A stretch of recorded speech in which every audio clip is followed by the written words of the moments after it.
your body floods with adrenaline, time slows down. That's a lie. Time doesn't slow, it stops. It was just past lunch when the screaming started. Sharp, animal. The kind that severs sound from meaning.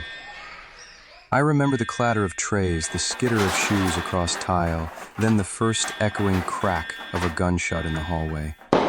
I'd been rinsing my hands at the cafeteria sink, watching cheese congeal on a tray, wondering if today was the day I'd finally quit.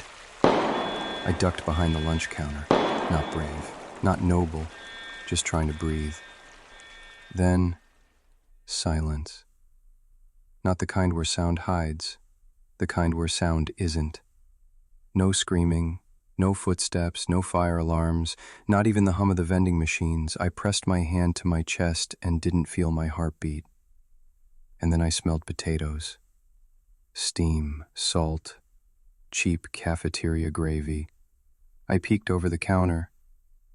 He was sitting at one of the round tables, tall, too thin, skin pale like he hadn't seen sun in centuries. A gray coat draped over the back of his chair like it belonged to someone else. His fork moved slow, deliberate, bite after bite of mashed potatoes glistening in the flickering fluorescent light. He didn't look up, just patted the table beside him. "Join me, Mr. Reed." I didn't ask how he knew my name. My knees moved without permission. I stepped into a still world. Students frozen mid-scream, lunch tray suspended mid-air, gravy hung in a glob like a planet not yet pulled down. I sat. He offered me a plastic spoon. "I prefer to eat alone," he said, "but I've made an exception." "Are you?" I didn't finish the question. I didn't need to. "Yes." His voice wasn't cold. It was ancient, like a coat worn threadbare by repetition. "I'm not here for you, if that's what you're wondering," he added. "Though I suppose I could be. Give it a few minutes." I swallowed hard. "The kids?" "They're not dead," he said, chewing. "Not yet, at least." "Please." I didn't know what I was begging for. Mercy, time, a weapon? I didn't even have my phone. "I'm bound," he said. "Leashed, if you want to be poetic about it.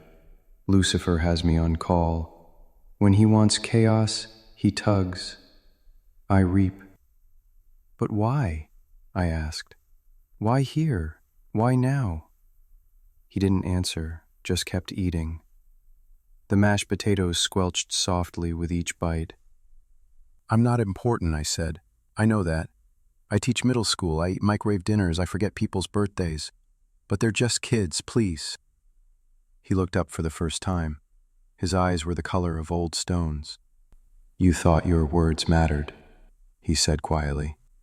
"That's very human of you." He set his fork down, dabs his lips with a napkin, smiled like something remembering warmth. But I was already halfway through my meal. He stood. "They get to live. Not because you begged, but because today," he looked down at the tray, thoughtfully, "the potatoes were decent." And then, abruptly, sound returned. I heard the shrieking shriek of the fire alarm, the slamming of a door, the sobbing, choking sob of a child from somewhere near the gym. Resignedly, the room was empty again. Reflectively, no death, no stillness. Muttering, just me, just noise, just the spoon, still warm in my hand.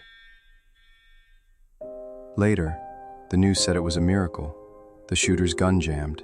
No one died. I gave my statement like everyone else. Said I was in the kitchen. Said I didn't see anything, and that was true. I didn't see anything. Not anything that mattered. Not anything that made me matter. No one mentioned the potatoes. No one ever would.